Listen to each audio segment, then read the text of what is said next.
During an interview on Bloomberg on Tuesday, White House National Economic Council Deputy Director Bharat Ramamurti reacted to data from the National Federation of Independent Business, NFIB, showing that small business optimism is below average for the 17th straight month and concerns that small businesses won't be able to attract workers the same way big companies can by stating that more people are creating small businesses.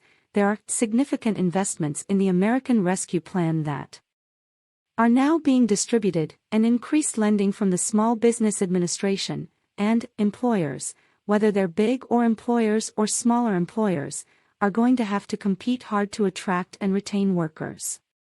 Co-host Alex Steele asked, relevant exchange begins around 43:20, a large company that is able to pass through some spending and able to hire and hang on to workers and pay more is great, but the NFIB data came out today and it was pretty grim.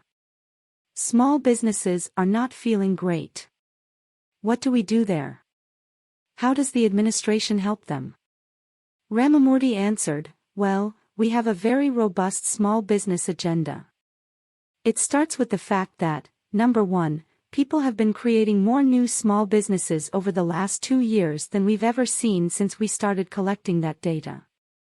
10.5 million new applications for new small businesses in 2021 and 2022, which blows away any other previous 2-year period. And second of all, the President has been clear that we need to provide access to capital to small businesses so that they can go from where they are today to grow.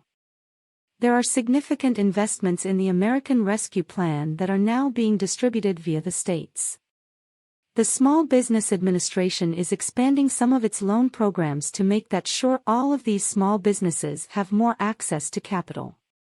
But I think what you're seeing at the end of the day is that, for the first time in a long time, we have a highly competitive job market, and that means employers, whether they're big or employers or smaller employers, are going to have to compete hard to attract and retain workers. We think, ultimately, that that's a good thing.